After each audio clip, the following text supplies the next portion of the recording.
All right, guys, welcome to the next episode of Blood, Sweat, and Gear. Today we have with us special guest IFBB Pro Brittany Larson. Of course, we've got Skip Hill, S2H. I'm Scott McNally. This show is brought to you by TrueNutrition.com. You can use our code ADVICES for additional savings. We got a bunch of stuff to talk about. We're going to talk about Brittany turning pro. We're going to talk about fat loading. We're going to talk about an odd training split, Acne Cures. We're going to talk about a cat that's shitting in the sink. Skip's got he's the cat whisperer now. So we're gonna all cat questions, please direct to Skip here on the show. Plus we're gonna talk about some hair removal. So yeah, that's all coming up on this episode of Blood, Sweat, and Gear. Stay tuned.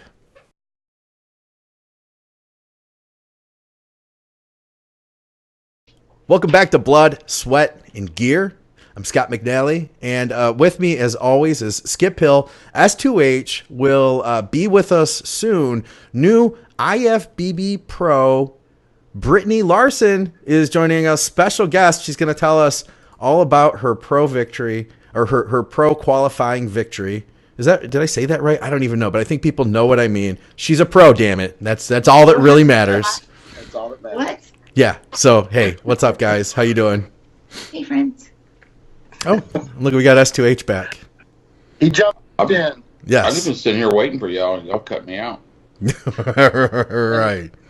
Well, we all can see each other, but we can't see you, so can't sit here. Can't see him anyway, so, you know. I'm here. The enigmatic S2H. Hey, y'all saw me at first. I let myself slide in the screen. Now I gotta hide. I know, it was awesome.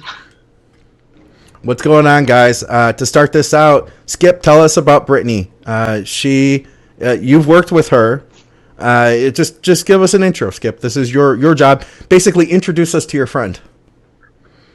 Well, this could go on for a while, so I'm going to give you the Cliff Notes version. First, take a long, hard look at Brittany real quick. This is Brittany. Viking hat, or not. She de-Vikinged. Sword, trophy, Golden Girls t-shirt, and I mean, you can't do a show without a Tyrannosaurus Rex skeleton behind you with nunchucks. Where do you get a skeleton like that? I want to know this now, you know? My husband, Amazon, or Walmart, or wherever. My husband, he's wild, y'all. If there's something out there that I need or anything, if he just wants to joke around or make me look radically amazing, he'll find it. And Nice. It's on our doorstep in 2 days. It's on your what? And On it's your our doorstep. in 2 days. So, Gotcha. yeah. We worked together for a little while. We've known each other for a while. She's a highly recommended Team Skip approved trainer. No. And she teamed up. I mean, her and I are tight. You know, we go back. She's fam. But she did hook up with Cliff Wilson. They killed it for the last couple shows. And the results, IFBB Pro, new IFBB Pro, Brittany Larson, which is pretty cool to see. Britt, what show did you turn pro at? Me? Yeah. No, the other Britt. USA. And the other pro. You're the only pro. You're the only pro here with us. Now that none of us have made it. So at USA's, how was the competition there? Oh my gosh, everything was like awesome. Like all the girls were nice. Like I didn't have any bad experiences. I got attacked by grasshoppers. Vegas, Vegas, grasshoppers, whatever. Wait, what? What? Is that a thing? Have you been to Vegas? Yeah, a couple times. Did you not get attacked by grasshoppers? He doesn't even know what to say. I don't. I'm lost here. Is this a joke that I don't get? No, this is real life. I got attacked by grasshoppers. Huh? Really? All right. Well, anyway, Okay. the show ran like awesome. Everyone, like everything was awesome there. Like if it's the best show I've been to. Can I say that? Is there going to be people mad at me? I don't think so. I mean, No, plus but you're are they gonna partial. say- You had a great Are they gonna experience. say it was the best show because you turned pro. I mean, it could have been a shitty show, but the outcome was so awesome. They could be like, yeah, she's just saying that because now she's so happy. I think it'd be the best show if I turned pro. You know what I mean? Damn right, it would be my favorite. Yeah, his nationals. They were cool too. And the show I did in Florida, whenever you came, like that was cool too. So yeah, I mean, you know, You're kind of easy to get along with, though. She makes friends, surprisingly, quite easily. Oh, really? Yeah. No, we met at the Arnold Classic this past year. We did a few laps around the expo. Plus, Brittany asked some questions at the live podcast meetup that we had. So that was badass. I knew it from that moment because like you took the mic to ask a question and you were on, and I knew like, oh, we got to bring Brittany on. So I think this is a great opportunity. This is a great idea, Skip. You. All my idea. Oh yeah. I get credit for all the brilliant ideas. How long have you been competing for, Brittany? Let's see. So, started competing. My first show was in 2013. I finished chemo I quit chemo in May 2013, and then I got on stage in October, and then yeah. You did chemo, and then you competed the same year. Mm-hmm. Wow, that's intense. So, yeah, I guess. Yeah. You know, but for those listeners though who don't know your background, you might want to throw a little bit of a and I say only Cliff Notes version only because it's pretty extensive. But if people don't know, it's pretty impressive. The shit. I mean, getting a pro card is one thing, and competing at a high level is one thing. But there's a couple hurdles here. Throw it at them. So let's see. What you see now, I guess, like half of my face is pretty numb, and my speech and stuff goes out. I had a stroke in March, and so I had to like relearn. I was out of the gym for a while. I had to relearn how to like move and just get that mind muscle connection. Wait, this March? Yeah, like right after I met you. I didn't know that. Yeah. Oh my gosh. But all of that was because of I have lupus and multiple sclerosis and oh my goodness, there's another one. But you know, basically I have the genetic lottery. And so back in March, like I met you, and then so my memory is kind of shoddy now with some things. But I was just like getting ready to go to sleep or whatever, and I was hanging out on the couch, and I was my he was deployed at the time, and I started getting this really bad headache, and like I can feel epilepsy is the other thing I have, and like I can feel when I have like seizure activity and stuff, so like I know kind of what to do, but I was going to I was like chilling on the couch, and then my arm started doing like this weird thing, and I thought it was funny at first, and so I went to get my phone to record it. To be no like, kidding. Yeah, I was like, what the fuck? Like, okay, this is... And then, like, I go to, like, move, and it just, like, went all the way up. Oh, God. It was terrifying. I fell on the ground. Well, I fell, like, over on my little dog. And, Was your dog okay? she's cool. Okay. She was crying, but she's cool. Shoot. Yeah, so, and it was just like, my mind, I didn't go unconscious. Like, I just didn't have any control of anything, and it got, like, into my lungs or something where it was, like, suffocating me, and it was terrifying, and, like, I peed on my dog, and it was terrible, and I was on the ground for 17 minutes, and I got up, and I was just, like, really just like out of it, done. Went to the hospital, and the doctor, he was like, "You're having like this is a stroke," and I was like, I had a seizure, but like I couldn't really like say it all, so yeah, like they did like scans and all sorts of tests and stuff, and it starts with an I, the kind that I have, but he said like it was a blockage, and he said maybe the seizure, like it was because I had brain inflammation, because I was supposed to be getting into neurology. It took forever, and so I blamed brain inflammation. And anyway, long story short, he said the seizure, like whenever I fell, maybe it caused like the blockage to whatever that word is. But yeah, I don't know. Anyway, I'm here, so there's that. Wow. Yeah.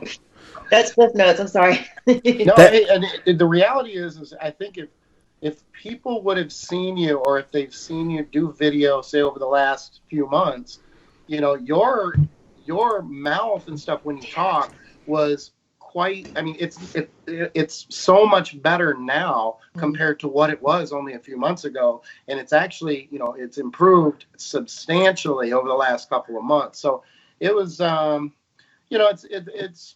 And I'm sure you've heard it before, it's difficult to watch and difficult to see when you know someone and then you see that happens and you're watching them deal with it. It's kind of, you know, it's kind of tough. Obviously, it's not as tough as dealing with it yourself. But to see such a, and look, in the bigger picture, I want to make this clear, and I'm sure that Brittany would agree.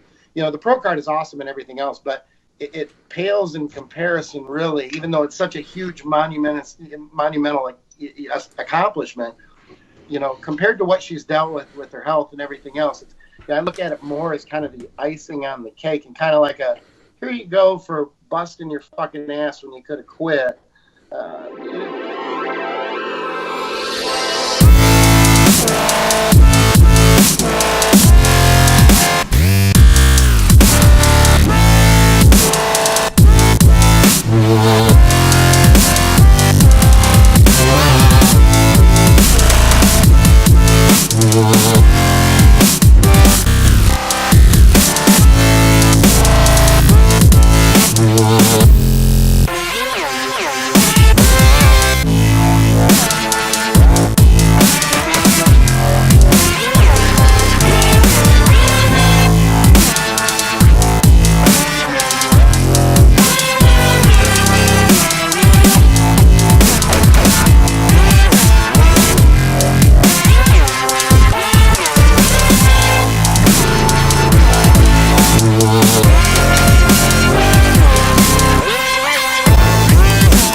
Blood, Sweat, and Gear take 2. We had a little bit of power outage there on my end.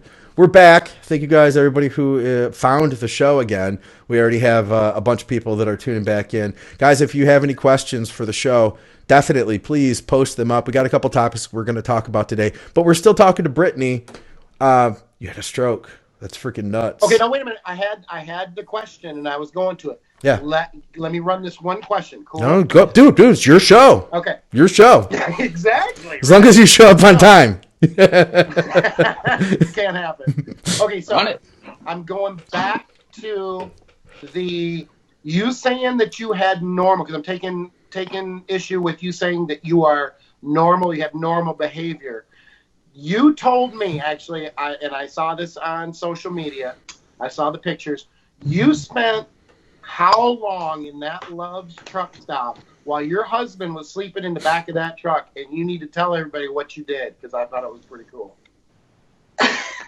Well, so we left Vegas, and we left Arizona, and we were going to Texas, and we had been driving. It was like 14 hours straight. Bless his heart, my husband was I can't drive a stick. So he was driving, and I look over, and he's just dead. And we are in the middle of nowhere. It's like desert, like Pecos, Texas. And we pull into this random gas station. It's Pecos, but go ahead. No, it's Pecos. Don't let him interrupt you. Anyway. You know what? Pecos, okay? Yeah. I mean, that place is lovely. The people were lovely. So anyway, we pull in, and we're both trying to sleep in the truck. But my husband is huge, and it's a little Tacoma, and he can't sleep. So he gets in the back of the bed, and I'm laying there, and I can't sleep, and he is passed out. So I'm like, well, I'm going to go in there and get some coffee, maybe some breakfast, be a good little wife and stuff. And then as soon as I walk in, there were some dudes, like, they were like, hey, how much do you bench? And I'm like, I don't. And then, like, they started laughing, and then we were just cutting up, and I made, like, a bunch of friends, and, like, people were coming up and taking photos with me, and And we were like finding each other on Facebook, and because they were like y'all's age, but they didn't know like Instagram, you know what I mean? Like not like old fogies, but you know, just so yeah, and then yeah, it was fun. It was fun, and then we met some random biker dudes that were from Texas, and I love Texas. Texas is wonderful. Everyone's so nice. Well, apparently you are. You spent an hour in a Love's truck stop while your husband was sleeping in the back of the truck. The pictures on your social media were pretty funny because they just seem so random. It's like every person who came into the truck stop that day wanted to get a picture with you. You're kidding. And I know you, so I know full well that you were just loving it and you were just nice and taking pictures with everybody. It's funny. I want to see how long it takes until you basically turn into a jaded, like, bodybuilder, like, fuck you, oh god, they want to talk to me again, they want a picture. I don't think it'll happen, but I'm watching.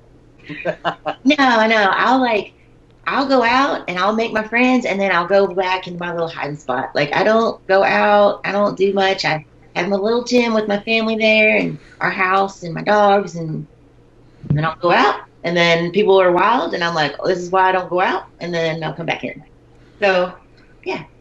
But now on that note, I will be respectful of Scott, and I will hand the show back to Scott. Don't do it. I want you to. I've been waiting for the moment when you finally took the reins, Skip, and this is your day. This is your day to shine. This is your day to shine. Now, see, now all of a sudden I'm anxious. I was okay. Oh, look at that. Who is this guy? Hey guys. Who is this guy here, Brittany? Some random guy from the Love's truck stop. I don't know. I picked him up, actually. He was in the back. I was like, oh, fuck yeah. Take him home.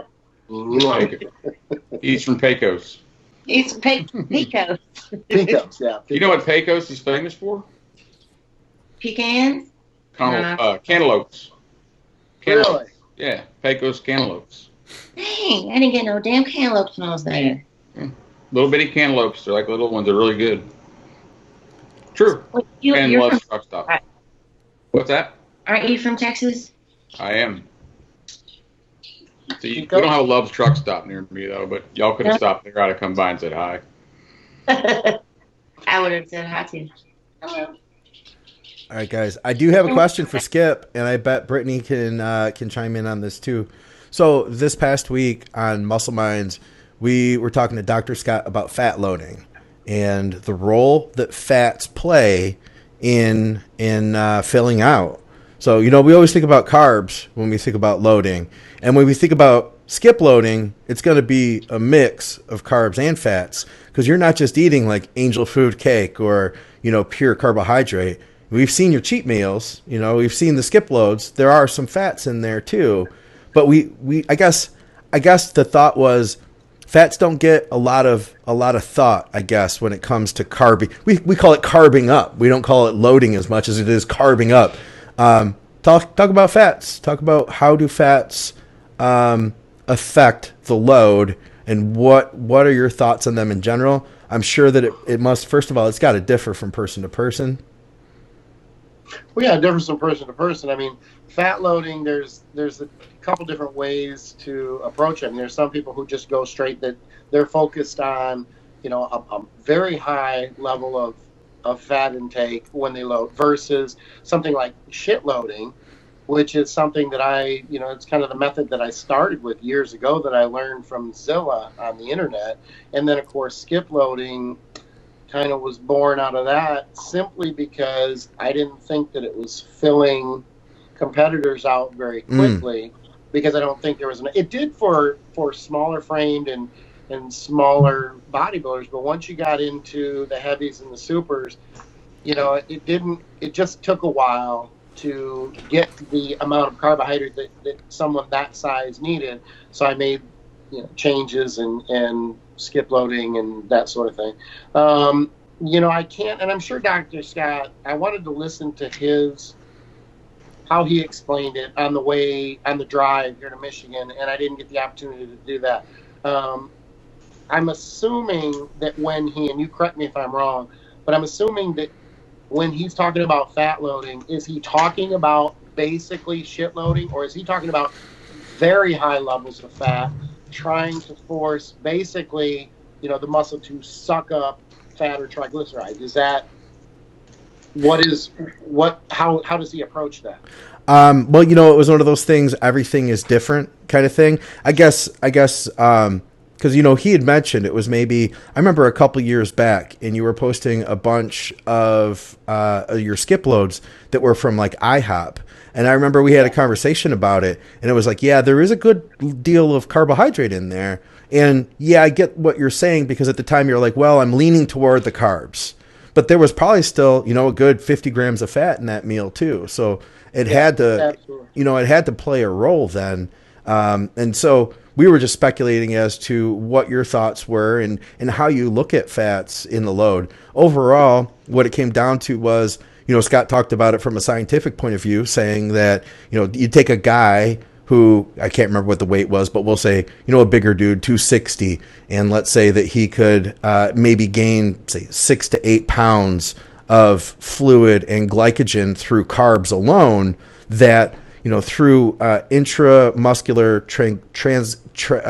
triglyceride stores, you might normally hold 1 or 2 pounds, but you might be able to do like a supercompensation effect and end up getting another couple pounds out of that. So now you've got that 6 to 7 pounds or whatever of water and glycogen. And on top of that, you're adding the triglyceride stores, of an additional 2 pounds possibly than you would have had, which I can see the difference, man. I know what it's like when I've had, and like I tried to start it out because I didn't want to ask you like, for a be all end all statement on how fats affect the body. I get that there isn't one, but I've seen it in my own life. When I've filled out, I've seen it with clients, some clients more than others. You could take a guy who, and like you said, especially for guys that have more muscle, you could just load carbs, like a clean carb day all day long, hammering the carbs, doubling them even, say, and still not get the same effect as if you had just added a little bit of fat to that too. Right, exactly. So basically, he was coming at it from more of a shit loading type. I think so. Yeah, which is what I assume too. Now, it's kind of confusing. Excuse me. It's kind of confusing when I use the term, or I kind of go back and forth between shit loading and skip loading, because I consider these days that there's 2 ways to skip load. There's the traditional way, which is high carb, low fat. And I say traditional because that's what I switched away from, or why I switched away from shit loading. Well, it's one of the reasons. The other reason is people were just eating anything and everything. They would eat, 20 Hostess cupcakes and things like that. And I was trying to, how do I say, keep a little bit more structure and as much nutrition still in the loading process, instead of having people just throw down complete shit. They would say they ate like 4 bags of gummy bears and, things like that. And it's not to say that things like that don't work when it comes to carbs. The point is you still want to try to get as much nutrition and micronutrients as you can out of these loads, or out of skip loading. So the other method of skip loading is what I call moderate fat, moderate carb. And when I say that, it's not necessarily, a lot of people would consider some of those foods like burgers and a diner breakfast to be, they wouldn't consider it moderate fat.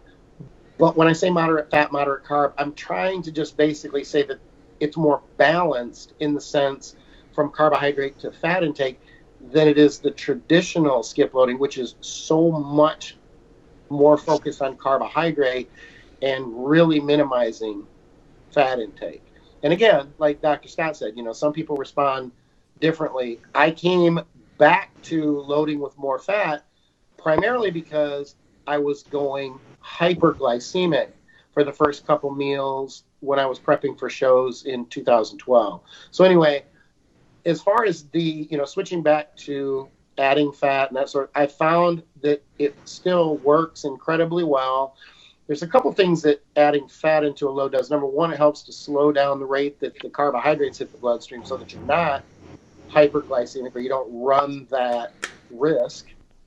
And, like Dr. Scott Stevenson sounds like he was explaining, and I think a lot of people don't understand this, a depleted muscle will, suck up and hold fat. It will take fat, and it will, people think that, I even heard people argue and say that, and this is silly to me, but it's crazy sometimes the things people will believe or not understand, I guess.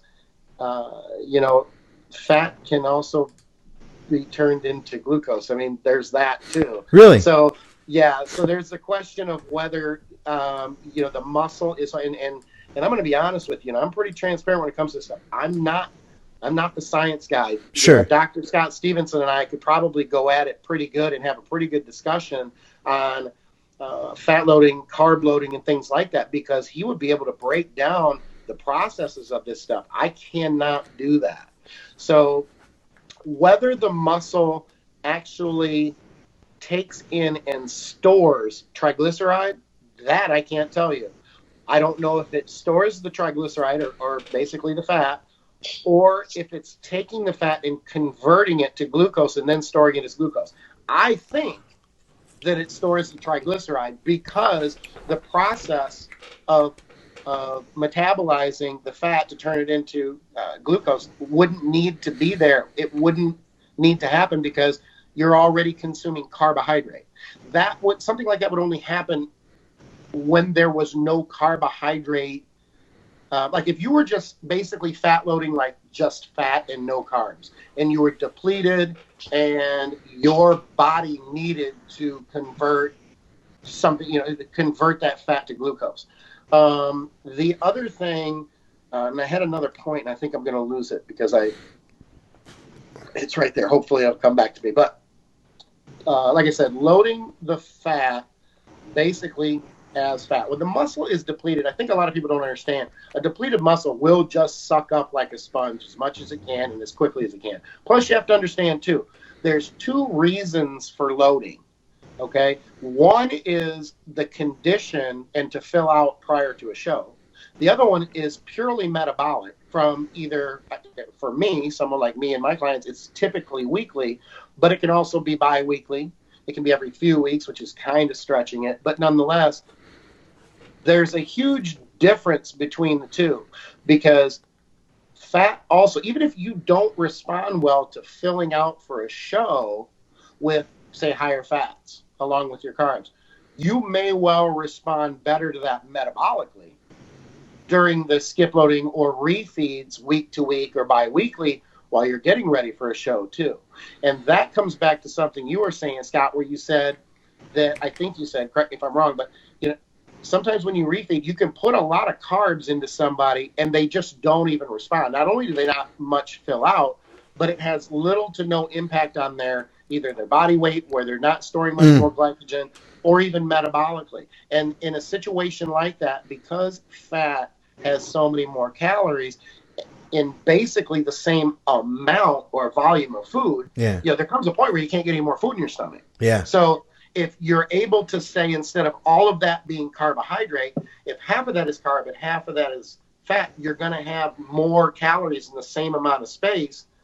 And that can have a more positive for a lot of people. Not everybody. Sometimes it's just too much from a caloric standpoint. But for a lot of people, that can have a very profound, very impact, or it has a very good impact metabolically moving forward and getting that benefit from those refeeds. Yeah. Or skip loads. Yeah, that makes sense. It's kind of what I thought you'd say, something along those lines. Britt, what has your experience been with skip loading, having worked with this guy? Just curious. She can't. So Skip and I kind of with this sometimes, because clearly it works, right? Clearly he's the man. Clearly, right? But not with this. Yeah. So like not with like autoimmune kind of issues and inflammation. Oh. So we give each other shit. He calls it his stuff skip load. He calls mine blip load, and we just give each other shit. I see what you did there. Well played. Well played. So it works, but not for everyone. But it works. You know what I mean? So what works for you then? Blip load, dog. You know, you gotta. What do you say, Skip? You gotta put your mark on it. So yeah, you gotta brand it, right? Usually, I just stick with things like I do like the low FODMAP kind of foods. So like just like low inflammation stuff. So like rice is really good with me. So I'll just eat more like rice cereal, or like gosh, what do I have? Just rice crackers or like things like that. So like more like of the good stuff. Because like really like my own body, I don't need a whole lot. I don't need a whole lot. So, but I think I agree with him very much on like on what he just said about all the fat loading and everything. Because I know like when I would have certain clients and I would just try and do like a skip load or like the old, like the first gen skip load, you know, with all just like the just high sugary stuff or whatever. Like women didn't really respond to that, but it's so going back to what he was saying about, you know, the size of your frame and all of that. So I think it's a lot more, it's difficult whenever you have smaller framed natural competitors and women. So, I don't know where I'm going with this, guys. Haha, stroke. No, but you make some good points about the size of the structure of the frame, how much muscle you're carrying when it comes to higher calories. Because as an example, you know, a meal of say, you know, 1,000 calories, just for an arbitrary number, could potentially be too much for someone who weighs 105 pounds and not be anywhere near enough for someone who weighs 225 pounds. And that doesn't necessarily mean that those two people, like the 100-pound person, doesn't have the metabolism of someone larger. But a lot of times, that's going to be the case. It may not be the hard and fast rule, but a lot of times that can happen. I'll tell you where it would be interesting to see someone who has issues with inflammation, much like Brittany, but is, say, the size of Luke Sandow. Or Sandow. I say Sandow, but Sandow. Because he would have a hard time filling out on foods that were real clean and were not inflammatory because he's just too big. The motherfucker's just too big. So it would be interesting to see a situation like that, because I think really 99 out of 100 times someone like that just would not be able to fill out taking in those clean foods, which is pretty much how, you know, skip loading or even shit loading in the beginning happened. And that's what I said happened early on, was the smaller competitors would fill out quickly, 4, 5, 6 hours. There'd be a very, very obvious change in their condition and their fullness, where the heavies and the super heavies, they didn't get as much of a dramatic effect. Obviously, there's other factors, how depleted you are, you know, that sort of thing, based on how you're going to fill out. But the point being is the size of the frame and the amount of muscle being carried, it plays a huge part in how many calories you're going to take in when you're loading or refeeding. Well, your overall diet, too, going up to it depends. Because so the body can convert protein also to glycogen. But if you're not eating any carbohydrates, let's say you're on a keto, whatever you want to call it, your protein fat diet, your body's going to be naturally it's already going to be converting those to glycogen because you're not intaking any, you know, exogenous carbohydrates. So if someone's eating, let's say, a normal diet where they have a 30% split of everything, they're not going to convert those things because the body doesn't need to convert them. But if you toss the carbohydrates out of your meal plan, and you're on essentially proteins and fat, then your body's going to adapt and it's going to start converting those at a higher percent. Make sense? Gluconeogenesis. Yeah, we talked about this once before, and Skip told me I was full of shit. I remember that, Skip. This is a while back. Well, sometimes I just don't listen to you, and I just tell you you're full of shit. So that could happen. I'll meet you at the schoolyard after this, and we'll talk about it. What schoolyard? I got nunchucks. So where we go? I'm not getting near her with them nunchucks and the dinosaur. He's going to need that sword, too. Matter of fact, you might want to bring that fucking dinosaur for him. Yeah. No, Steve, he's staying here. Steve. His name's Steve, dog, yeah. That's awesome. You named your dinosaur skeleton. Yeah, he was our Christmas tree. We put lights on him. Nice. I like that. He had like a little elf on the shelf in his mouth, but then he was like all covered in hearts and shit. Like, yeah. He was wearing a poncho. Josh was like, "Do you want the poncho?" Like, so. But I will say about the skip loading, I find a lot of my clients would have mental issues. That sounds bad. They would have a hard time mentally with the skip loads. And one way that I coach is I coach with a lot of like eating disorders and all of that. So it also clashed. So, Yep. but Yeah. I think like it's amazing to have it, like to see how it works on both, like all together and stuff, you know? Yeah, combining something like a Skiplo, which is not very black and white, because you're basing what they eat a lot of times on hunger, and people with with eating, that's it. It actually would be irresponsible. It'd be unprofessional. It'd be irresponsible. It'd be lacking ethics, quite frankly.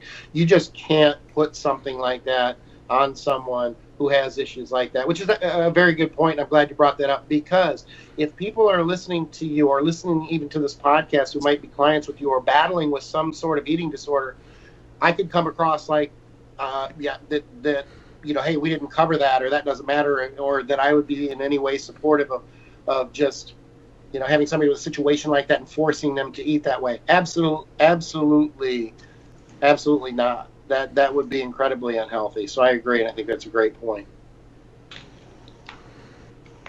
I got a bunch of questions here, guys. And since we have with us Brittany, it'll be cool. We get another coach's perspective. One of them is a guy he's very busy. He is training a 4-day-a-week split, but he tries to squeeze it all around the weekend. So I think it's like because the rest of his days are really busy at work. What do you guys think about training? Say like you have all your training is 3 days a week. And what if you think if all your training is like say Friday, Saturday, Sunday, and then the rest of the week are your days off. So it's all kind of stuck together. Scott, we haven't heard much from you, man. Why don't we start with you on that one? Oh, me? Yeah. Yeah, I mean, dude, I'll tell you this. It's the 3 days on the weekend, the Friday, Saturday, and Sunday is better than the no days a week. Yeah. So, I mean, sometimes you just got to make the best of the situation. I don't think when I was powerlifting, we only lifted 3 days a week. Now it's Monday, Wednesday, Friday, and it, worked good. I think you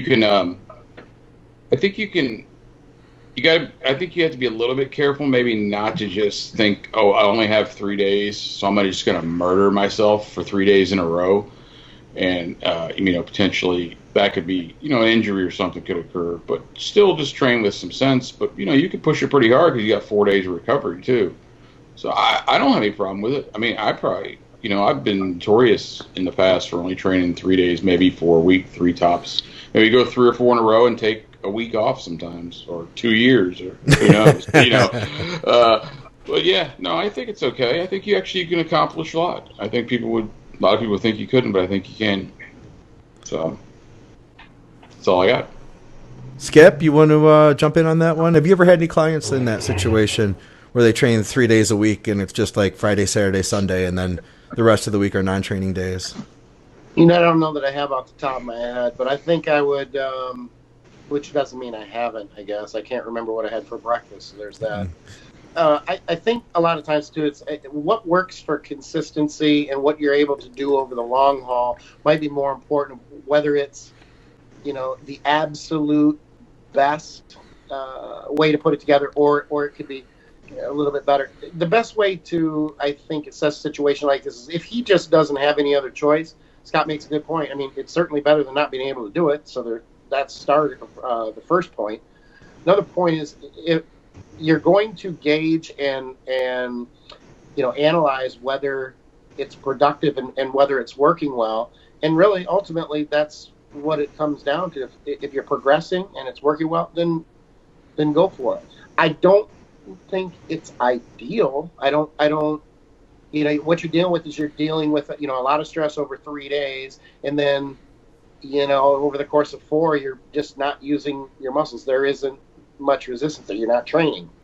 So I don't know that it's ideal, but yet I'll be honest and sit here and tell you I've done a lot of shit in 35 years, and that is one thing I have not done.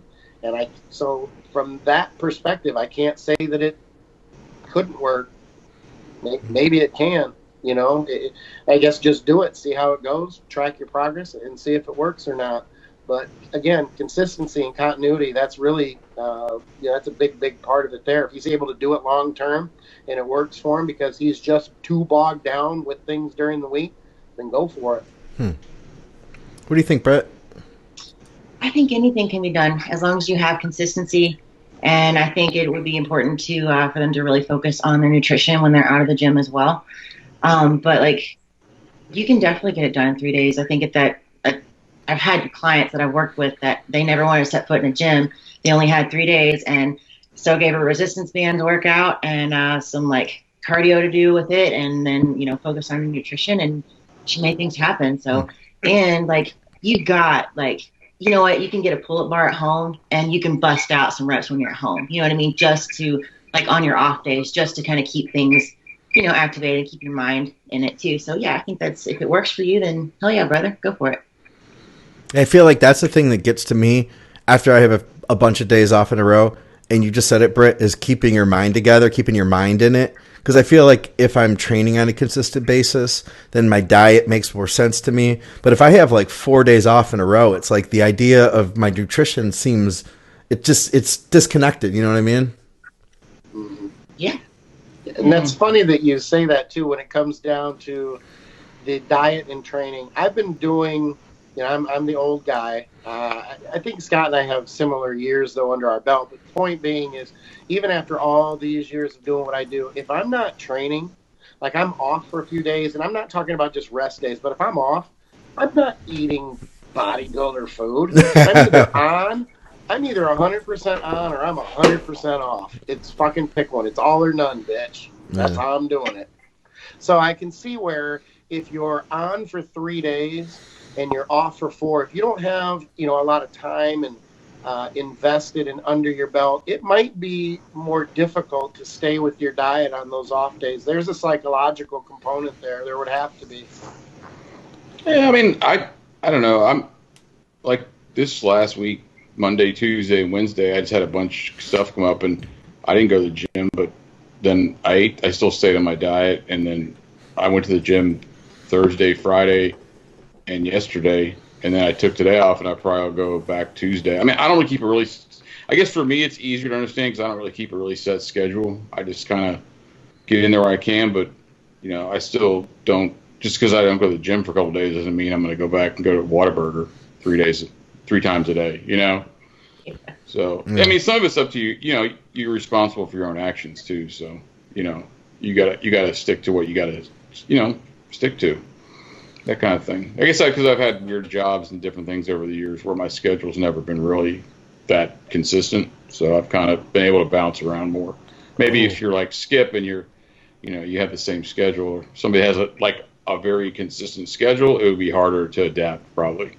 Right, but okay, so let me just ask you this, Scott, because you make a good point about, whether it's your career, your job, or like with the military and stuff like that, you may be limited on when you can train. But let me ask you this.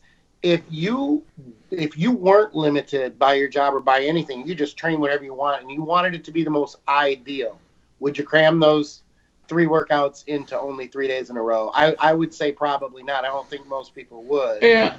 But that's why I say it's not bad. It's just, it might not be ideal. Yeah. I don't think most people would, but some people just function. I mean, I can see where some people function on a different playing field. They can do that. But I think most people are more consistent and like a regular schedule. Right. But and I would say, but there's some people that probably have a regular work schedule, but they are more inconsistent in their training schedule. Not that it's a bad thing, but I think the part like Brady said, the diet's very important, and it's not it's a conscious decision to eat poorly. Okay, for the most part. Sure. So even if you're not able to go to the gym consistently, you can consistently control your diet for the most part, even if you have a weird schedule. So, that's something that's on the individual, I would say in most cases.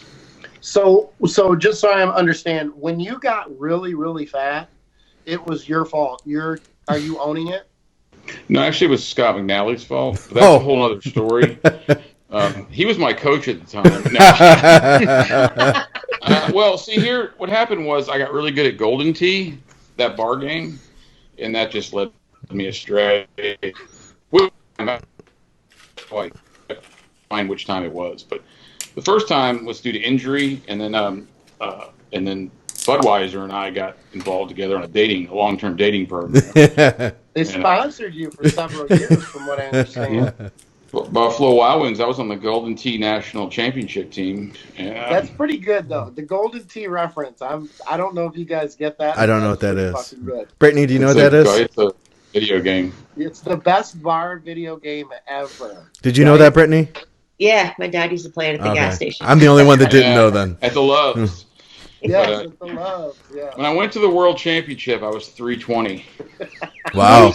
The Golden Tee World Championship. That's fucking awesome. I hadn't seen my feet in like a year. I'm like, there you go. But, hey, I went from 320 to 190 in like a year. That's crazy. Yeah. So were you happy to see your pinky again? Well, not really. No, I tried. Next topic. That reminded me of something else, Skip, because I was trying to wrap my head around, we're talking about things that are maybe not ideal, not what we're used to. It's still, like, for the longest time, you did one thing in your training that I've always been like, I just don't get it. I don't get it. And that was that you trained fasted at a period of time, that you woke up in the morning, you went straight to the gym, trained fasted. And that was something like, I never understood that quite.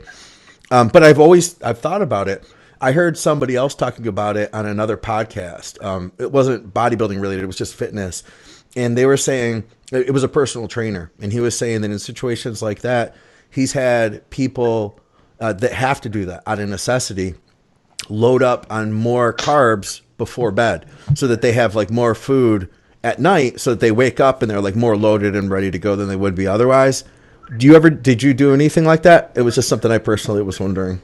No, I didn't. I know we touched on this one time before, but it's funny because looking back, obviously, and I think I said this before too, if I had it to do over again, I might do it differently. But here's the thing. Not only did I not load any carbs before I went to bed, but most people who train fasted will still admit, even though they say they're training fasted, they'll admit to using EAAs or like an intracarb or anything. I didn't use anything. And I'm just telling you, to this day, it was some of the best gains that I made. And I didn't make them. Yeah, I didn't make them because I was training fasted. You made them because you're on trend. I made them in spite of the fact that I was training fasted. In spite of training fasted. You know what? Just ignore Shadow Boy over there. I don't even know what he's saying. Hey, he said it first. I said it was because of the trend. I was DC training at the time. It was back. I mean, I can almost nail down the years almost exactly. It was like 03, 04, 05. So I was still in that mode of, I'm going to compete. I'm going to go, to nationals and, shit. I was still thinking I was better than I was. But I was training my ass off, and that was my focus. And part of the main reason that I didn't do that is I was working thirds, and I had a real, I hate to say real because then it somehow takes away or sounds like it takes away from what I do. But I had a real job, to one that I had to actually show up to and work with other people and that sort of thing. And it just, for me to get that meal, I would have had to wake up, have that meal, and then either go to the gym and get sick, or I would have had to wait an hour and a half. And I didn't have that time in my schedule to do that. So I just I tried it, and I just felt so shitty when I trained. It was so gassy, and I'd get halfway through, and I got to take a fucking doo-doo or something. It just would not work. So finally I got mad, and I'm just like, fuck it, I'm just going to train without any food. And it went remarkably well, and I did that. I ended up just continuing to do it for no other reason than it was working. And that's why when we're giving advice to the guy before, about whether training 3 days over the weekend is a guy, that's why it's so important to sometimes you just have to do it and just analyze it and evaluate it for yourself and see. And if it's going well, don't get greedy. If it's going well and you're growing, just fucking run with it. Don't be like, well, I got to fuck with this and see if I can grow and progress even more than I am. And then all of a sudden, you're not even progressing anymore like you would have been if you would have left it alone. It just worked, so I went with it. Matter of fact, I only stopped doing it because my schedule changed, and then I ended up quitting that job and going. That was in 2005, and just went to doing coaching only. Brett, did you have something to add to that? You looked like you were in agreement. Have you trained fasted before? That's how I do it. I really? love it. No kidding. Yeah, so I'll do like carb backloading at night, and then because like carbs with me, they make me sick. So I'd rather just like sleep it off. And then in the morning, like I'm still like my stomach still isn't waking up yet, and so then I just go and train, and it's like the best training. And then I get home, and then my body's like, "We here, bitches," and then we get the day started. So, but yeah, it's great. Like I'll get up, maybe have a little bit of coffee. I'd take like a fat burner or something before I go, and then water and protein after. All right, we've got a general question here. Acne Cures. Scott, what are your thoughts? Whether you've dealt with acne or you've had clients or friends that have dealt with acne, it's a legitimate thing that happens in bodybuilding. I think that a lot of us have dealt with it at times. What do you suggest? Oh, me? Yeah, any thoughts on avoiding acne or before the treatment? I'm going to say this. I've never had a real big problem with it, but, people that do, they do. It's kind of one of those things you do or you don't normally. And I would say this, there's Accutane, there's all this stuff, which I think we've gone over many times, which can be, can do the polar opposite of what you want to occur in your hormones and stuff. One thing I tell people that a lot of people don't get, especially when they get acne on their back and stuff, is they don't wear clothes that breathe. And they don't wear, and their clothes are real tight, and they don't have, good just clothes that breathe real looser, and you have to wash more. And I'll tell you one thing: you can get these things called dude wipes. They're like baby wipes, but they're for dudes, I guess, because they say dude wipes, and they have this stuff in them. And you can, when you get done training, you can wipe yourself down where you have issues with acne. And then another thing is just like, okay, when you were a kid, like 14, and you got pimples, and your mom's like, quit picking at them, and you're popping them and jacking with them. Well, it's the same thing as an adult. If you irritate that area, it's going to become more problematic. Yeah. So clean shirts. When you get done training, if you're somebody that sweats like me a lot, take your dude wipes out, do your dude wipe thing, put a dry shirt on that breathes well. And but sometimes environments like where I live, where it's just really humid, you have to be more diligent in it. But another thing too is when you get back from the gym, you get home, take a shower, clean up real good, dry off real good, and let your body breathe a little bit. Maybe don't put, if you have it on your back or chest, don't put the shirt on right away. Let the body breathe. Let the pores open up and all that stuff. And don't pick at it unless it's a real big zit, and just pop it good. So that's what I say, because I think bite it.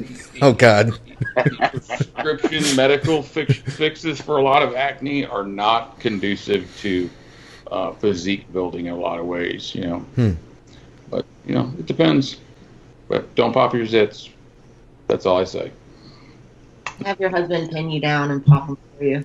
Yeah. What are your thoughts, Britt? All right. So, since I'm the autoimmune disease queen, come on with it. I have a skin issue. They call it HS. I can't say that full name shit for the life of me. But basically, like, my skin doesn't fight off bacteria. So if I have like or something, it'll get infected. It'll cause a burrowing cyst, which then becomes cancerous, and then they have to take them out. So, oh, shit. Yeah, it's a real nasty thing. Got a lot of scars on me. But Papa Skip actually mentioned B5 a long time ago, and I take that. I take vitamin C. I wash, like, as soon as I get home from the gym, I'll wash in the shower, and I'll put it on like a brush scrubber. I'll do like I have this stuff by Rodan Fields. It's like a teen acne thing or whatever. I'm a rep for that, all you suckers. So, but so I'll put that on the scrubber and I'll scrub the shit out of myself, and then I rinse it off, and then I have like a tea tree oil spray, and I'll spray it on the back.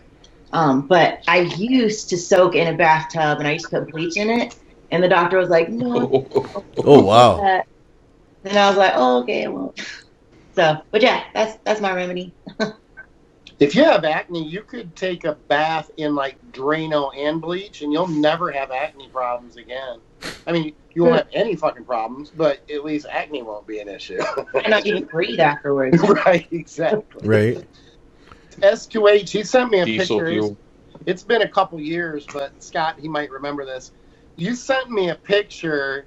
and you said you had acne, is a picture of your taint, and it was actually condyloma, and you tried to pass it off as acne. Well, that's before I found my dude wipes. I'm like, dude, it's cottage. That's like cottage cheese. That's not acne. That's fucking. You need to go have that removed. Stop looking at the pictures I send your wife. Damn it! I swear. I don't get acne. I'm dead serious too. I'm lucky. I don't also get pro cards. So I mean, there's that. But I don't get acne. I tell you what, I'll get like one or two. But it always happens, and I always tell my clients this. 90% of people are going to break out when you're... Can you see my hands? Yes. Mm-hmm. It's kind of cool because normally you can just see my face, and now I'm going to talk more with my hands. Okay. So 90% of people break out when blood levels rise when you start, and when blood levels fall when you come off. When they're constant and they're level... there's not usually breaking out then. It's a fluctuation usually in hormones, either up or down. So if you are having problems and you're breaking out, and you might even say, because this usually happens when people respond, say, well, when did you start or when did you stop? That's usually what they're doing, or it's only been a couple of weeks. So what you have to do really is you got to kind of ride it out. And if that means you're coming off, you got to let your hormone levels level off. They need to stabilize. And usually what happens is when they stabilize, then you're not breaking out anymore. Now, if you're prone to it, obviously some people are prone to it, some people aren't. I've been fortunate. The only thing I had to deal with when I was a teenager was I was that guy who had a bunch of blackheads. I had to keep my face really clean because it was oily, but I didn't have, and my kids, for the most part, other than maybe one, they don't get acne. We don't have a lot of acne running, and my wife didn't either. Maybe I wonder if is acne a genetic? Is there a hereditary component there? I bet there is. I bet there is too. I bet there is. I think the cystic, yeah. I would wonder too if, I bet that some people are more predisposed to, say, convert to DHT, and some are more predisposed to convert to estrogen, right? So I'd have to think that would play a role. I had really bad acne, not really bad, but it was pretty bad, like on my shoulders and stuff when I was about 18, 19 years old. And then when I started using gear, I started getting acne. I made the mistake of using Retin A, and I was getting it on my shoulders, and I was like, I got a little bit, I'd get a couple spots on my face, but my thought was, okay, this is like Accutane, and it's like a cure, and that once you push all that oil out, it's a retinoid, right? And it will dry the pores out permanently, so I won't have to worry about getting acne again. I started putting the stuff on my face, and then my face started breaking out a little bit more. But I thought, okay, I'm just pushing the oils out. So eventually this is all going to balance out. It'll be fine. I just got to keep applying. I got to get through this. And 3 weeks later, I had my skin changed. And I had just this, it looked like a chemical rash more than acne. And it fucked my face up royally. My skin was very smooth up until then. This is my later 20s. So I was already out of the woods, you know what I mean? As far as teenage acne goes. And then it destroyed everything. So it's taken me years and years to recover from that. But here's the stuff I've discovered. Number one, it's scrubbing good, exfoliating good, as long as you don't have acne. Because if you have acne and then you go back to Scott, you break it open. So, because I would think that too, you have that shoulder acne when I was 19, 20, I'd be like, oh, I just got to get that really clean, and I'd scrub it, and then it's an infection of the skin, so then it would break open and then spread the infection, and then you get more acne. So that kept getting worse. I never tried. It was B5. I've heard that before. I never tried that before. Skip, you've seen that work with clients of yours? Well, yeah, acne is coming from basically underneath the skin, and it's an overproduction of what's called sebum. Yeah. And Scott can have fun with that if he wants. Like sebum on Scott's face. Yeah, Brittany knew that was coming. She was laughing before I even finished that. Can we stay mature here, please? Mature in the content. What are you talking about? No longer G-rated. So what it does is it helps to cut the production, which is basically the skin's oil production, which is essentially what Accutane does. Yeah. The thing is B5 is how should I say, much less toxic, hepatotoxic, little safer than Accutane. So what you have is you had a lot of dermatologists, and this was 5-8 years ago, who would have a lot of clients try B5 even before going to Accutane, especially when they were teenagers, because of the toxicity to the liver that Accutane can cause. I mean, to the point where, you've got teenagers who, they were doing regular blood tests, getting liver enzymes to make sure that it wasn't too elevated. I know myself, I don't really like my kids that much, but I don't want them to have a failed liver either. Because taking them to a dermatologist is expensive enough, but buying another liver from someone on the black market, very expensive. So it's just a better option to start with, because if B5 can control it, then you saved yourself from not having to use a very hepatotoxic compound like Accutane. And it works a lot. It works for a lot of people. Or antibiotics or all the other stuff that you could be putting in your body, right? Absolutely. Uh-huh. You want to use something C-cumless at all times. Right. Dial antibacterial soap. That helps because it gets, since it's an infection to the skin, if you can get rid of that bacteria with an antibacterial soap, that helps to, slow or reduce the spread. And then I think you nailed it, Skip, too, with, for me, with gear-related acne, it was fluctuating hormones. And I even found, get this, like Tren, every other day, I'd still break out. But if I went to the same dose but split it into every day, then I didn't break out anymore. Okay, so. And that could be cutting to the fluctuation issues. I think it's important to note, too, when you talk about and this is just my opinion, you guys may disagree, but I think there's two ways to approach breakouts. Like, acne that's coming from underneath the skin, I don't think cleaning the skin does much of anything. I think that when you have deep pores or you have oily skin that fills pores and that's what you get breakouts from, then, astringent and things that clean and keep your skin drier, they can make have a profound impact on breakouts. So I think there's two ways. Basically, one comes from underneath the skin or the lower layers of the skin, which cleaning, it's not bad to clean your face. It's never a bad thing to keep it clean. But I don't think that really impacts it much. And then you have, of course, when it comes from the top and it gets in your pores and you break out from there, that's when treating the skin or keeping the skin clean and dry is of the utmost importance, I think. Yeah, I think it's both. I think it's both, because if you can reduce the oil that, from coming out, you reduce the amount of oil that you produce, that's going to help. But, if you are producing oil, then you got to get rid of it, Right. So I think both of them are probably helpful. And, man, I'll tell you what, another big mistake I made, I found Bactrim worked for acne. And so I ended up running Bactrim for like a year and a half, which is a really strong antibiotic. Then I ended up fucking my stomach up terribly, like really bad, I destroyed it in my gut. So now, like, if I can't take Bactrim anymore, if I do, like 2 days in, my stomach will just get torn up. It's the worst. My husband actually has this stuff called clenbuterol, and it's in a tube like Retin-A, and I don't remember why he got it, but I had one of those cysts that popped up, and he was like, let me put some clenbuterol on it. He puts clenbuterol on everything. And, like, it bleached my skin, but it made it go away, and it was fast. No kidding. So, I don't, for what it's worth. It bleached your skin like what? Yeah. So, like, say I had a mark there, he put a little bit on it, and just, like, the shading where he put it on was lighter. Okay, so, Scott, do you want to take this one, or you want me to? I actually have some of that stuff. You put it on everything? No, well, not everything, but it actually works. I don't even know what the hell it does, but it works. I know what it does. It's called, it goes by its other name, anti-brown eye. Put a little of that on, if you're a woman and you're a stripper, you put that on your starfish. Hold up, bro. Hold up. Not brown anymore. Just bleaching his asshole? Yeah. Yeah, probably so. My dream boat. Anti-brown eye. Better check Grinder.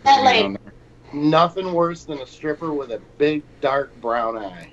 It is especially the one that's on MT2, melanotan stripper. So, I've got clenbuterol. Could it be clenbuterol? We lost Brittany, I think.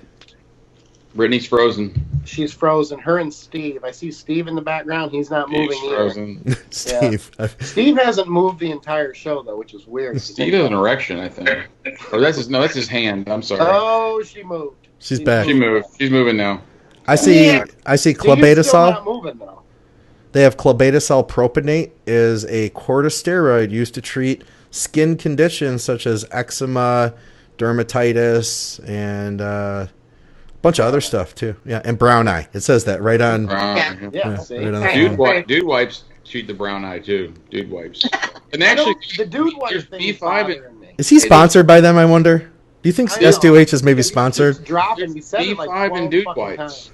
Listen, how much of a dude do you have to be that you can't use a baby wipe? No one sees you use it. Why not just use a baby wipe? Because the dude wipes are thicker, so your fingers don't go through them. Or just use 2 and write the word dude on it, and you're fine. Dude wipes. I'll go get my dude wipes in a minute. Dude wipes. And I use them, and it's nothing like, you're crazy. This next question this is from Eric McCann.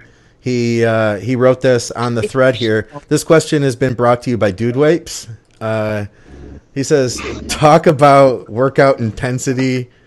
At what point is pushing good, and at what point do you need to pull back in a set, in a day, in a workout, etc.? Brittany, you're our guest. We're gonna put you on the spot here. Well, first of all, shout out Eric McCann. I gotta say the word shitballs because that's, shitballs, man. So, happy birthday. Dude, I can't answer this because I don't think I'm your typical lifter person, because I just go until I can't. So, I mean, I just go with my gut. I can't, because if I'm going for 12 and then when I hit 12 and I'm like, ooh, bitch, I'm gonna get 13. And I'm gonna get 13. I'm like, shit, I just got 13. You do some more. Like, so I can't really. Yeah. So next. It's a difficult question to answer, and I think it's one that a lot of people ask because it's, how do I explain? It's something that people want structure around. They want a black and white answer so that they know or feel that they're doing it right, like they're turning it on when they're supposed to, and they're not when they're not supposed to. It's tough. I would just say that you turn it on as much as you can until you feel that it's holding you back. I mean, intensity is tough because it all comes down to recovery.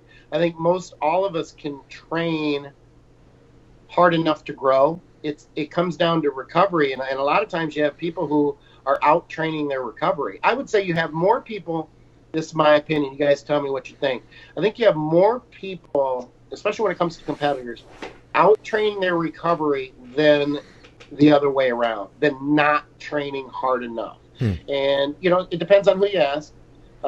John Meadows may disagree because I think his philosophy is that a lot of people don't train. I think a lot of people do train hard enough, especially when it comes to competitors who are really competitive and they're trying to climb the competitive ladder, and they're out training their recovery. They're not able to recover from their efforts. So it's basically working too hard because you're not getting the benefit.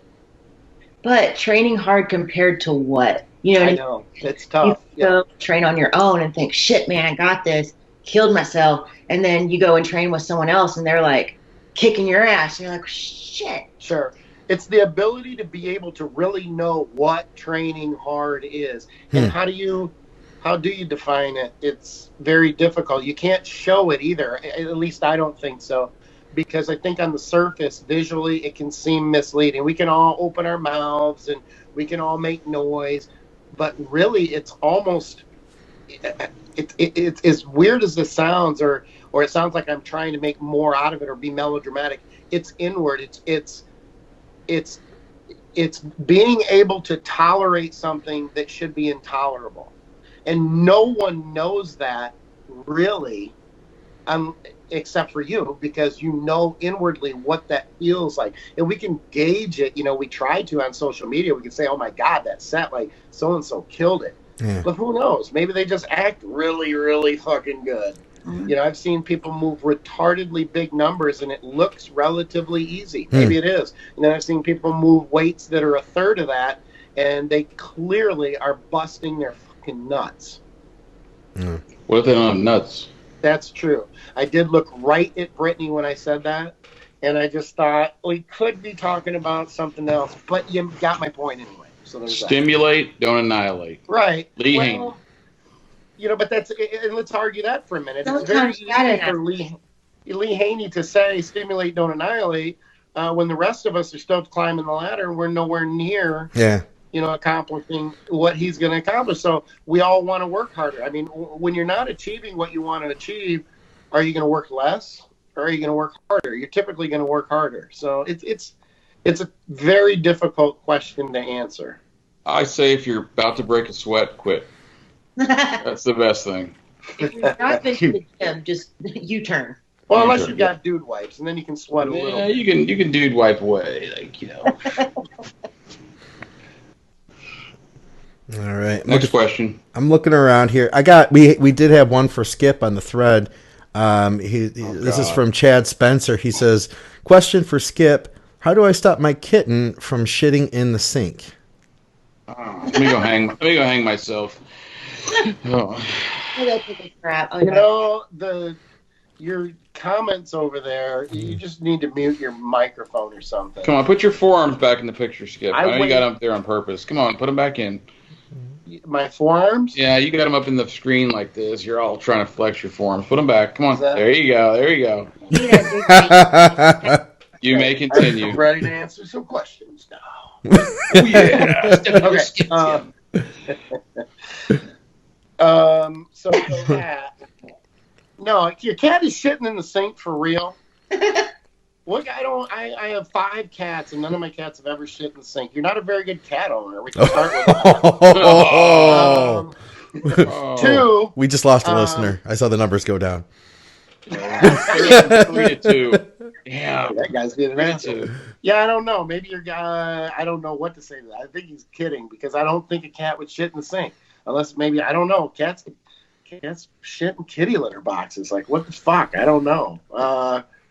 My cats are awesome. Your cat sucks. I don't know what to tell you. You do know I have 5 now, right? I have another cat. I don't want to get on the story if you guys already know that. Was that the one your daughter brought home? Yes, that's the one that Reese brought home and it was supposed to leave. And then I kind of liked it. So now he's Mr. Awesome and he's staying. So there's that. So what if somebody else brought a cat home and it had a sad story? Okay, let me tell you a story here, and you tell me what you would do, Skip, because we are out of questions here, by the way. So when I was a kid, my sister and I lived at home. She got a part-time job working at this place. They did like animal emergency stuff, like where they rescued cats and stuff like that. So there was a cat that got killed on the side of the road, and its kittens were standing on the side of the road next to it. And my sister brought 2 of those kittens home. She said, you know, can we keep these? Yeah. See, Scott's all fuzzy because he has the blur your background mode on his thing, but because there's no foreground or background, he's just blurry constantly. None of us have pointed that out. But that was the story. So we got 2 cats that way. We got another cat because, as we were told at least, there was a kitten that was stuck in a drain. And it was one of those things where they had to like fish the camera down there and find it and, you know, latch it up and pull it out of the hole. And somehow we ended up with all these cats. If your daughter was to come home and she had these 2 cute little kittens in her hands, and she told you that story that the mom got killed on the side of the road and they were just standing there. They didn't know what to do. Skip, would you keep those 2 cats right now? Yeah, there's no question. Yeah, and I think that's part of the reason I have 3 cats, because my daughters know me well enough that their stupid stories. The other stories were similar to that. Were they? You know what I mean? Yeah. Yeah, well, they went and bought the first 2, and they were brother and sister, and they acted like they found them alongside the road, and there was a story and everything else, but they apparently knew that was going to work, and, you know, look, cats, I'm a cat guy. I'm not anti-dog. Cats are cute. They're fucking awesome. And I just like them. They're chill. And something like that would make me feel really bad for them. Yeah. So, yeah, if they're mom was killed or something else, I think the cats are fucking awesome. I would take them in. I wouldn't want to because I don't want more cats. I like the cats I have. I'm cool with the cats I have. But then something happens and I feel bad for them. So that Chad's question about the shit in the sink thing. Yeah. It's something that cats do to mark their territory. Oh, really? They shit in a sink? It says Google, yeah. No kidding. No kidding. I just honestly, I've never heard. Here's the thing, though, and I want to make this very clear. As much as I'm a cat person, there is nothing that I hate more than the smell of cat piss. If any one of my, and I will put Zuri right there. If Zuri all of a sudden started pissing and marking, because none of my cats mark or have marked and never have. If I did and I had a constant issue with it and couldn't fix it, that cat would go. I would not live in a house with cat piss. And now, I clean kitty. I clean 1, 2, 3. I have 4. And they're not normal kitty litter. They're big fucking kitty litter boxes that are this deep. Okay? I clean them twice a day. And I'm not kidding when I say grocery, you know those little handle grocery bags? That's what I take out of them. It will fill up each time I clean them out, and that goes twice a day. I have no problem, zero problem with that. But if there was ever piss or shit, that cat, and it kept happening, that cat is gone. Don't do well with that. Yeah, I mean, I could see that because I normally crap in people's sinks when I go to their house to mark my territory. Right. If you don't like them, you just shit in their sink. That I can understand. Yeah. But a cat, I don't know. I didn't know that. I'd never heard that before. So what do you do? I mean, what do you do with it? I mean, if it's something that happens all the time, I don't know. That's rough. The goo. Because now he thinks that's like his spot, you know? Put the kitty litter box in the sink. There you go. There you go. Basically, it's saying set the cat on fire. That's how you stop it. Set the cat on fire. Oh, my God. Hey, You just run the kittens over. Mother's already gone. I don't need any more white people to hate me. I've got one more here. White people hate you? Wait, what? Well, one of my friends. Okay, guys, now listen. When you see something dumb, you just call it out. It doesn't matter who's doing it. Yeah. But here's the thing. When it's your race, I feel like you're allowed to say, what the fuck, bro? So one of my friends in Colorado, he took a picture, and it was this old white couple, and they were like, circumcision is the devil, and all this shit. And it's like, don't y'all have better things to do? So all I commented was, damn white people.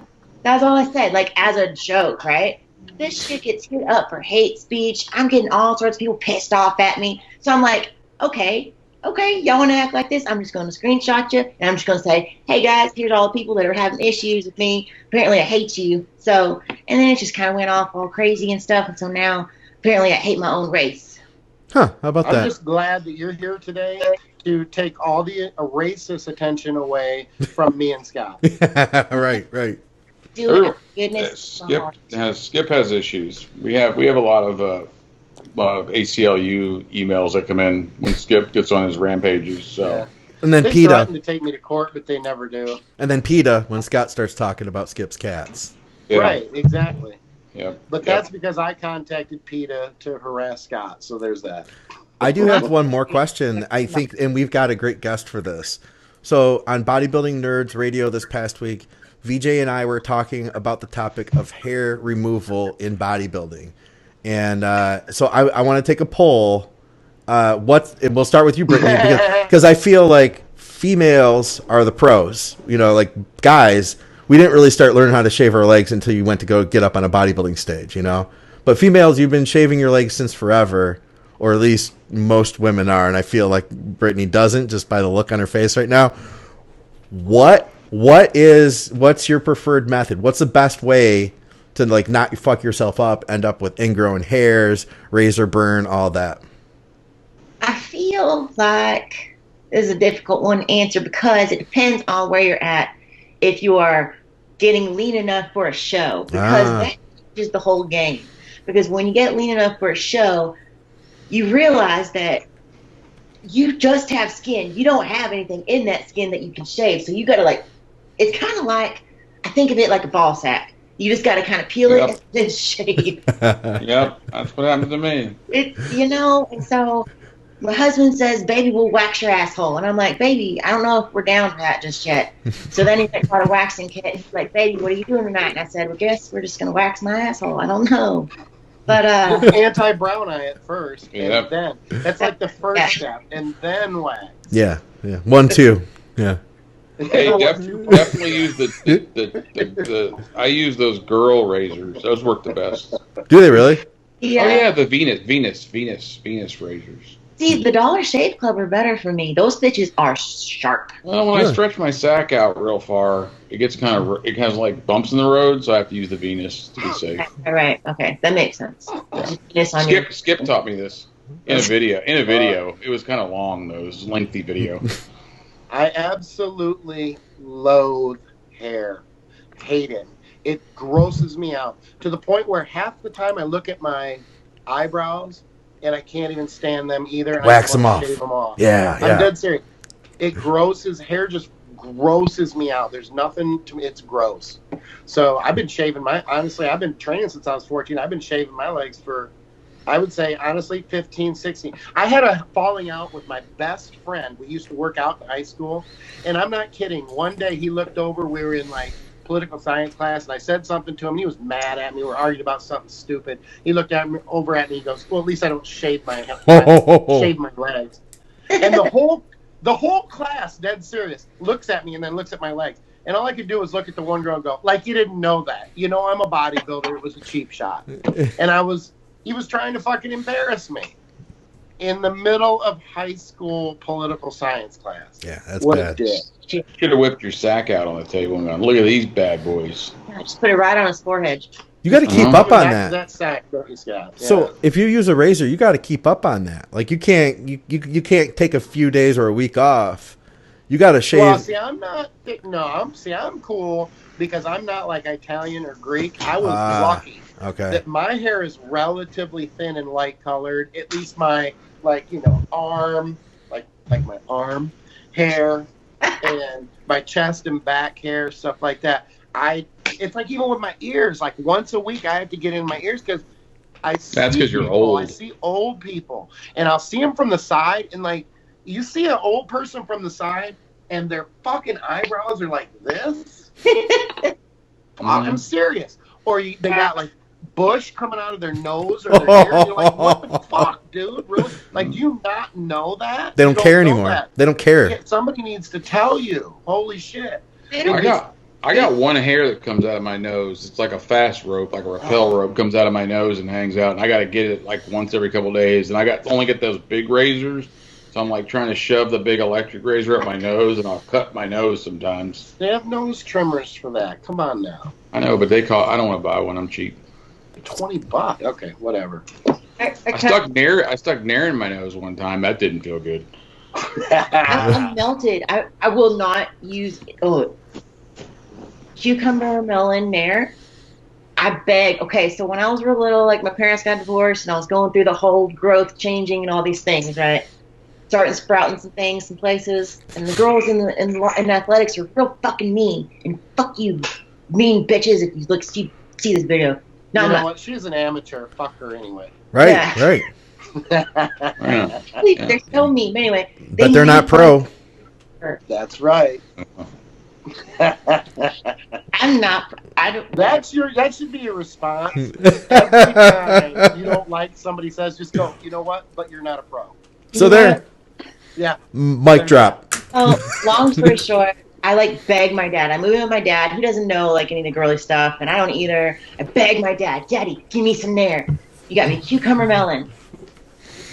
I put it down there, and that shit starts smoking and melts it together. And I start screaming, right? My dad's like, baby girl, he's trying to knock down the door. Baby, baby. I'm like, no! And I'm screaming while my crotch is melted together. Y'all, no, don't. Oh, I know. I tried it. It's not good. Yeah. And it comes out in clumps. It doesn't all come out. So then you deal with the pain. Yeah. And then you're like, oh, it didn't work anyway. That sucks. And the smell. And then you look like you got a disease because half your hair came out and the other half didn't. Mm-hmm. Yep. I haven't done it personally. Mm-hmm. So no Nair. Nair's not a good thing. Skip, have you done waxing? Hell no. No, I haven't either. No, you know what? I wouldn't even do that on a challenge. I don't care what anybody says. That's just not comfortable, and I have no desire to hurt myself to remove hair. I shave once a week, and even before I shave, you're not really going to notice because I'm just not that hairy. So I can get away with doing it once a week. All right. That's all I had. Anything else, guys? No, I'm going to go shave myself. I got some butthole bleaching and waxing to do, apparently. Woo-hoo! Oh, shit. Yeah. I thought that was Steve back there that went, woo-hoo! He's ready to bleach. Oh, we're making waffles, y'all, so. Nice. Perfect. Perfect. All right, guys, for another episode of Blood, Sweat, and Gear with special guest IFBB Pro Brittany Larson, Skip Hill, S2H. I'm Scott McNally. The show's been brought to you by TrueNutrition.com. Use our code ADVICES. Guys, we will see you soon. Thanks a lot, Brittany. Bye, y'all.